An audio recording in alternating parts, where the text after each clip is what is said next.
Então imagina só a responsabilidade, a seriedade daquilo que esse anjo vai falar com a mão direita levantada, jurando por Deus. Ele não está jurando por outra pessoa, senão por Deus. Ele deixou claro isso.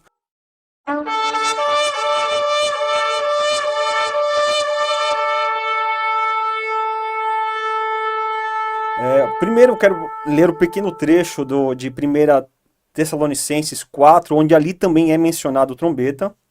Depois eu vou para o verso principal mesmo. Vamos lá. 1 Tessalonicenses 4, no verso 16, fala assim, ó, pois dada a ordem, com a voz do arcanjo e o ressoar da trombeta de Deus, o próprio Senhor descerá dos céus e os mortos em Cristo ressuscitarão primeiro, pois continua o texto falando do arrebatamento. Mas o que eu quero focar aqui é que nesse momento de 1 Tessalonicenses 4, onde todo mundo concorda que é o arrebatamento, mostra ali o soar de trombeta. Mas a parte que é mais importante, que o pastor já deve esperar já, né, pastor? 1 Coríntios 15, no verso 52, diz assim, ó, no momento, no abrir e fechar de olhos, ao som da última trombeta, repito, da última trombeta, pois a trombeta soará, os mortos ressuscitarão primeiro e nós seremos transformados. Então, esse texto aqui de 1 Coríntios 15, 52 mostra que o arrebatamento, a transformação do nosso corpo acontece no soar da última trombeta. E a pergunta vai então, né? Como que pode soar na última trombeta se for um arrebatamento pré-tribulacional, ou seja, um arrebatamento antes, e o arrebatamento tem que acontecer depois da ressurreição dos salvos?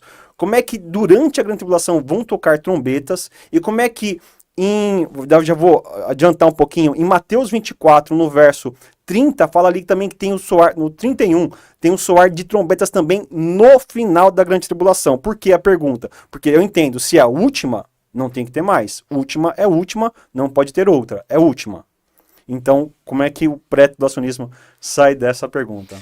Ivan, entendeu a pergunta? Bom, só para me entender melhor, você está fazendo um link entre a última trombeta ali de Paulo em 1 Coríntios 15 com a sétima de Apocalipse 11. Sim, exatamente. Essa a questão? E aí, e dentro dessa pergunta tem é uma mesma pergunta, mas embutida nessa pergunta se é a última trombeta, como diz em 1 Coríntios 15, como entender que há outras trombetas em Apocalipse? Essa é a questão. Ok, vamos lá.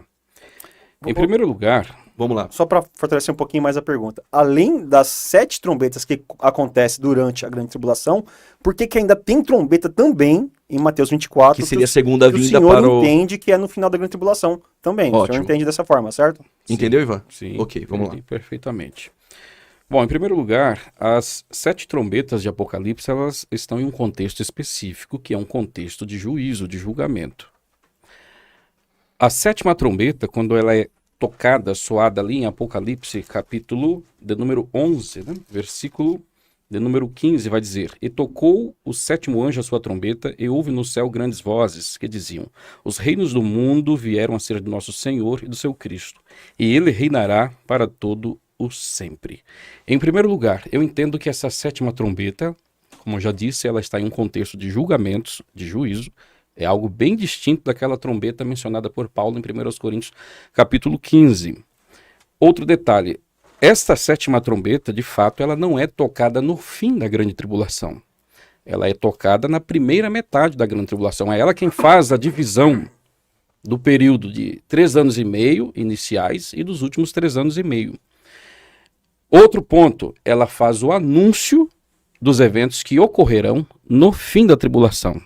Então, esse é o detalhe, ela não é tocada lá no final, ela é tocada muito antes, anunciando o que acontecerá no fim. Detalhe, essa 7ª trombeta, que é a última de uma série de 7 aqui em Apocalipse, ela vai apresentar algumas características e nós não encontramos aqui o ponto principal, que seria o arrebatamento da igreja.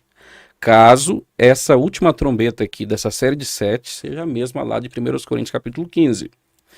Outro ponto, versículo 19, ainda dando os detalhes sobre o conteúdo dessa 7ª trombeta, vai dizer assim: Abriu-se no céu o templo de Deus e a arca do seu concerto foi vista no céu no seu templo. E houve relâmpago, vozes, trovões, terremotos e grande saraiva. Essa é uma característica típica.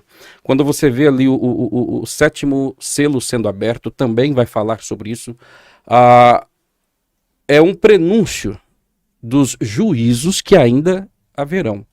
Então, assim como que o sétimo selo, ele abre uma sequência de 7 juízos denominado de trombetas, a sétima trombeta, ela anuncia os eventos finais da grande tribulação e também abre uma sequência denominada das últimas taças ou salvas da ira de Deus, que serão derramadas especificamente ali em algum momento, creio eu, e dá a entender claramente isso no texto, né? Já após ali o anticristo colocar a sua imagem no templo e exigir adoração, é neste momento então que começa o derramar dessas taças, que é um prolongamento, é uma continuação da sétima trombeta. Então o que nós temos? Um sétimo selo, que sai 7 trombetas, e a sétima trombeta que sai 7 taças. Então nós percebemos aqui em Apocalipse inúmeros outros eventos, né? Inclusive esses últimos juízos que ocorrerão ainda depois da sétima trombeta. Então a sétima trombeta ela não é tocada no fim da grande tribulação. E de fato, aquela trombeta ali de Mateus 24, verso 31, em que os anjos vão ajuntar na terra os sobreviventes dentre os israelitas, ela será tocada depois dessa sétima trombeta aqui, né? E 1 Coríntios capítulo 15, verso 52, agora para entender melhor então a resposta, aquela última trombeta ali que Paulo faz menção, ela não pode ser, em hipótese alguma, essa sétima trombeta. Porque ele fala para a igreja de Corinto sobre algo que a igreja já sabia do que se tratava. Nós sabemos que a epístola aos Coríntios, ela foi escrita ali por volta do ano 55. E Apocalipse por volta do ano 90, ou seja, praticamente 35 a 45 anos depois daquele período. Então, assim, o contexto de 1 Coríntios 15 é um contexto de bênção, de vitória para a igreja, onde os crentes já têm uma ideia do que se trata essa última trombeta. É uma última trombeta, um último chamado, uma última convocação para a igreja, é o arrebatamento da igreja. Ali sim nós temos, então, uma referência ao rapto, em um contexto específico, onde tem glorificação de corpo. Paulo, em 1 Tessalonicenses 4,17, vai falar do harpazo, do apântesis, que é o encontro, né? Em 2 Tessalonicenses capítulo 2, vai falar do episunago, que é o ajuntamento dos santos para esse encontro nos ares com Cristo, e assim por diante. Então, eu não vejo como harmonizar a sétima trombeta de Apocalipse com a última de 1 Coríntios, capítulo 15, dado aos contextos distintos e o tempo da revelação. Nem mesmo Paulo sequer tinha ideia naquele momento que haveria um futuro julgamento com 7 trombetas, que foi uma revelação entregue para João lá, praticamente 40 anos depois dessa revelação entregue para Paulo, em 1 Coríntios capítulo 15, versos 51 e 52, sobre o arrebatamento da igreja. Bom, vamos lá. Deu para entender? Sim, sim. Ok. O Johnny agora tem o tempo dele, que é a réplica, em cima daquilo que o pastor Ivan comentou e respondeu. O tempo é seu. É interessante, como o pastor citou, que Paulo realmente ele não sabia, ele não tinha o conhecimento daquilo que João ia escrever depois. Mas Paulo ele não está fazendo um estudo e uma tese dentro de escritos que ele está lendo, mas ele está falando profecias que são reveladas por Deus. Então ele fala daquilo que é revelado por Deus e não daquilo que ele conhece. Revelação do Apocalipse para João, da mesma forma. Ele fala daquilo que Deus revela. Então, muito bem, Paulo poderia falar da última trombeta sem ter conhecido as 7 trombetas, sem ter ainda escrito ainda o Apocalipse. Por quê? Porque essa revelação, essa fala não vem de um livro, mas vem diretamente de Deus. E foi muito bem argumentado, eu gostei muito da argumentação do pastor. Eu até confirmaria se fosse realmente dessa forma, se não tivesse outros textos que alinham ainda com a 7ª trombeta, sendo a última trombeta. E esses outros textos que eu quero trazer à tona. Esses 3 eu já falei, né, que é 1 Tessalonicenses 4, no verso 16, fala da 7ª trombeta, ou melhor, de uma trombeta no tempo de arrebatamento e ressurreição. O que eu li, que é o principal aí, que é 1 Coríntios 15, 52, que fala que é na última trombeta. E agora eu quero ler aqui em Apocalipse 10, no verso 5, que diz assim, ó. Então o anjo que tinha visto em pé sobre o mar e sobre a terra levantou a mão direita para o céu. Imagina um anjo forte levantando a mão direita para jurar, hein? Olha só. E jurou por aquele que vive para todo sempre, que criou os céus e tudo que nele há, e a terra e tudo que nela há, e o mar e tudo que nela é, dizendo, não haverá mais demora. Então imagina só a responsabilidade, a seriedade daquilo que esse anjo vai falar com a mão direita levantada, jurando por Deus. Ele não está jurando por outra pessoa, senão por Deus. Ele deixou claro isso. Olha só o verso 7, como diz o que o anjo falou. Mas nos dias em que o sétimo anjo estiver para tocar a sua trombeta, vai cumprir-se o mistério de Deus, como ele anunciou aos seus servos, os profetas. Então, ele dá a importância para a sétima trombeta. E é interessante que em Daniel 12, a partir do verso 5, do verso 7, tem um anjo muito parecido lá que também levanta as mãos e jura por Deus numa ocasião muito parecida. Mas eu quero partir já pro texto mesmo da sétima trombeta. O pastor já leu alguns versos, mas vamos continuar lendo. Apocalipse 11, no verso 15, que é o texto da sétima trombeta. Vamos ver se coincide, então, com o final da grande tribulação e o início do milênio. Vamos ver. Ó, o sétimo anjo tocou sua trombeta e houve vozes no céu dizendo, o reino do mundo se tornou do nosso Senhor e do seu Cristo, e ele reinará para sempre. Então, a sétima trombeta é Jesus, que vai iniciar o seu reino aqui na terra. E a gente sabe, segundo as ordens de sequência das profecias escatológicas, que quando começa o reino, é o final da grande tribulação. Então a sétima trombeta, que Jesus está vindo implantar o seu reino, é final da grande tribulação e início do milênio. Continuando, no verso 17, fala assim, ó, dizendo, graças te damos, Senhor, Todo-Poderoso, que és e que era. No verso 17, ele volta a repetir, olha só. Porque assumiste o teu grande poder e começaste a reinar. Começa a reinar na sétima trombeta. E olha o verso 18, que interessante. As nações se iraram. Chegou a tua ira, porque este é o momento de vir a ira.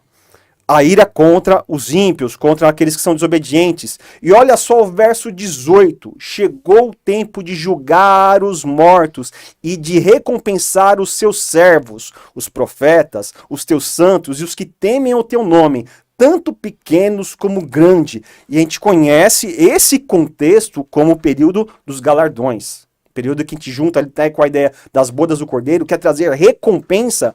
Quando que está vindo a recompensa? Num arrebatamento que é antes da grande tribulação e acontece lá no céu durante a grande tribulação? Não, o texto deixa claro aqui o tempo que vai acontecer os galardões, que é na sétima trombeta, que é o tempo de julgar os mortos, de recompensar os seus servos.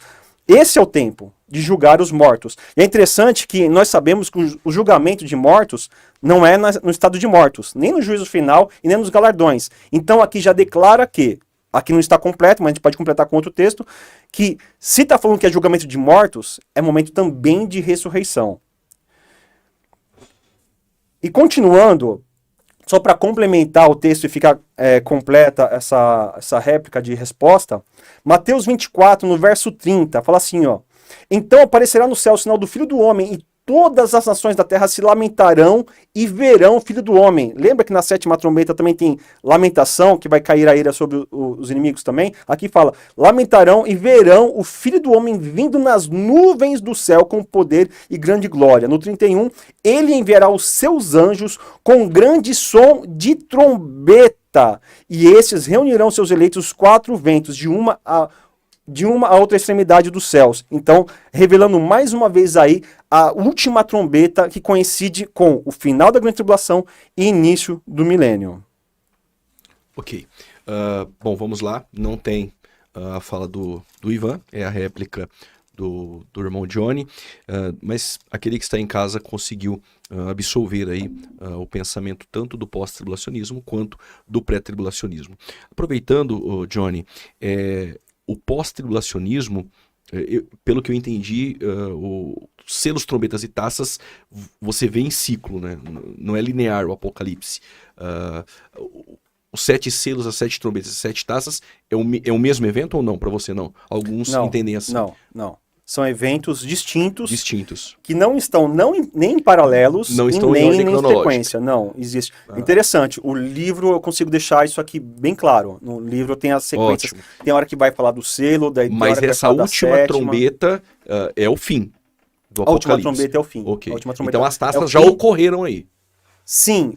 E é interessante, e eu também deixo isso bem claro no livro Olha, também. minha pergunta é só para quem está em casa compreender, porque ele lê falando das trombetas e aí logo vem o pensamento. Mas e as taças que vêm posteriormente? Muito bom, Geralmente muito os pós-tribulacionistas, alguns assimilam esses eventos em ciclo, ou seja, os selos, trombetas e taças falam de um mesmo evento. Como que é para você, só para quem está em casa ter uma ideia do seu pensamento?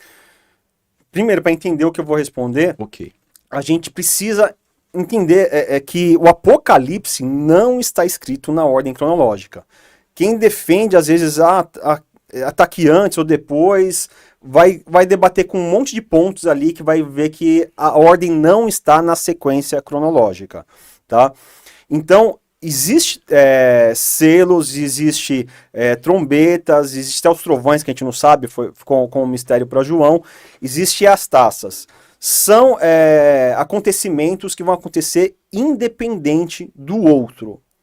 É possível que algum desses coincidem com o mesmo evento? Sim. Tá? Inclusive, eu creio que a 7ª trombeta coincide com com o 6º selo. Tá? Daí tem outros pontos que vão coincidir também. Mas tipo assim, em pouco tempo não dá para explicar os detalhes. Bom, quem quiser adquire o livro e vai ter uma ideia melhor do assunto. Bom,